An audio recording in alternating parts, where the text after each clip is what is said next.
Hello' ছাত্ৰ ছাত্ৰীসকল, মই তোমালোকৰ মাজত আকৌ এটা নতুন ভিডিঅ' আনিছোঁ। এইটো ভিডিঅ'ত আলোচনা কৰিম কম্পাৰ্টমেণ্টেল এক্সামত অসমীয়া ব্যাকৰণৰ পৰা কি ইম্পৰ্টেণ্ট ৰচনা আহিব A to Z। এইটো ভিডিঅ'ত আলোচনা কৰিম। মই তোমালোকক এইটো ভিডিঅ'ত যিকেইটা ৰচনা কৈ দিম, সেইকেইটা ৰচনাৰ ভিতৰত তোমালোক কম্পাৰ্টমেণ্টেল এক্সামত 100% চিয়ৰ কমন পাবা। যদি নোপোৱা মোক কমেণ্ট কৰি ক'বা, যিটো ক'বা সেইটোৱে মই মানি ল'ম। 100% চিয়ৰ মই দিয়া ৰচনাকেইটাৰ ভিতৰত তোমালোক এক্সামত কমন পাবা।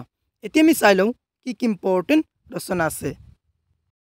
প্ৰথম ইম্পৰ্টেণ্ট ৰচনাটো হ'ল তোমাৰ প্ৰিয় সাহিত্যিক। এইটো ৰচনা মোষ্ট ইম্পৰ্টেণ্ট এইবাৰৰ কাৰণে। এইটো ৰচনা তোমালোক ভালকৈ শিকি যাবা। তোমাৰ প্ৰিয় সাহিত্যিক এইটো ৰচনা যদি তোমালোক নাজানা মোক কমেণ্ট কৰি ক'বা, মই তোমালোকক শিকাই দিম। এতিয়া আমি চাই লওঁ নেক্সট ইম্পৰ্টেণ্ট ৰচনাটো কি আছে। নেক্সট ইম্পৰ্টেণ্ট ৰচনাটো হ'ল তোমাৰ প্ৰিয় গ্ৰন্থ। এইটো ৰচনা মোষ্ট ইম্পৰ্টেণ্ট এইবাৰৰ কাৰণে। এইটো ৰচনা তোমালোক ভালকৈ শিকি যাবা। যদি নোৱাৰা মোক কমেণ্ট কৰি ক'বা, মই তোমালোকক শিকাই দিবলৈ চেষ্টা কৰিম। এতিয়া আমি চাই লওঁ নেক্সট ইম্পৰ্টেণ্ট ৰচনাটো কি আছে। নেক্সট ইম্পৰ্টেণ্ট ৰচনাটো হ'ল অসমৰ প্ৰাকৃতিক সম্পদ। এইটো ৰচনা মোষ্ট ইম্পৰ্টেণ্ট এইবাৰৰ কাৰণে।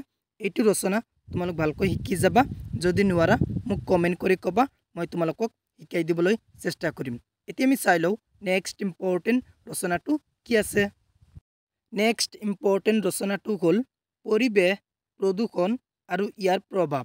এইটো ৰচনা মোষ্ট ইম্পৰ্টেণ্ট এইবাৰৰ কাৰণে। এইটো ৰচনা তোমালোক ভালকৈ শিকি যাবা। যদি নোৱাৰা মোক কমেণ্ট কৰি ক'বা, মই তোমালোকক হোৱাটছএপৰ যোগেদি পৰিৱেশ প্ৰদূষণ আৰু ইয়াৰ প্ৰভাৱ এই ৰচনাটো দি দিম। যিকোনো ৰচনা নোৱাৰিলে মোক কমেণ্ট কৰি ক'বা, মই তোমালোকক হোৱাটছএপৰ যোগেদি দি দিম। এতিয়া আমি চাই লওঁ নেক্সট ইম্পৰ্টেণ্ট ৰচনাটো কি আছে। নেক্সট ইম্পৰ্টেণ্ট ৰচনাটো হ'ল অসমৰ জাতীয় উৎসৱ। এইটো ৰচনা মোষ্ট ইম্পৰ্টেণ্ট এইবাৰৰ কাৰণে। এইটো ৰচনা তোমালোক ভালকৈ শিকি যাবা। যদি নোৱাৰা মোক কমেণ্ট কৰি ক'বা, মই তোমালোকক শিকাই দিবলৈ চেষ্টা কৰিম।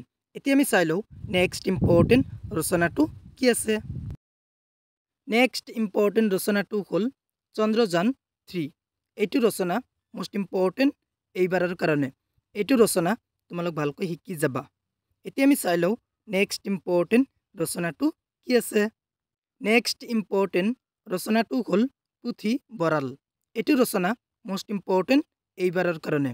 এইটো ৰচনা তোমালোক ভালকৈ শিকি যাবা। যদি নোৱাৰা মোক কমেণ্ট কৰি ক'বা, মই তোমালোকক শিকাই দিবলৈ চেষ্টা কৰিম। এতিয়া আমি চাই লওঁ নেক্সট ইম্পৰ্টেণ্ট ৰচনাটো কি আছে। নেক্সট ইম্পৰ্টেণ্ট ৰচনাটো হ'ল বিজ্ঞানৰ অৱদান। বিজ্ঞানৰ অৱদান এই ৰচনাটো মোষ্ট ইম্পৰ্টেণ্ট এইবাৰৰ কাৰণে। এই ৰচনাটো তোমালোক ভালকৈ শিকি যাবা। যদি নোৱাৰা মোক কমেণ্ট কৰি ক'বা, মই তোমালোকক শিকাই দিবলৈ চেষ্টা কৰিম। মই এইটো ভিডিঅ'ত যিকেইটা ৰচনা কৈ দিলোঁ, সেইকেইটা ৰচনাৰ ভিতৰত তোমালোক কম্পাৰ্টমেণ্টেল এক্সামত 100% চিয়ৰ কমন পাবা। যদি নোপোৱা মোক কমেণ্ট কৰি ক'বা, যিটো ক'বা সেইটোৱে মই মানি ল'ম। 100% চিয়ৰ আহিবই মই যিকেইটা এইটো ভিডিঅ'ত ৰচনা কৈ দিলোঁ।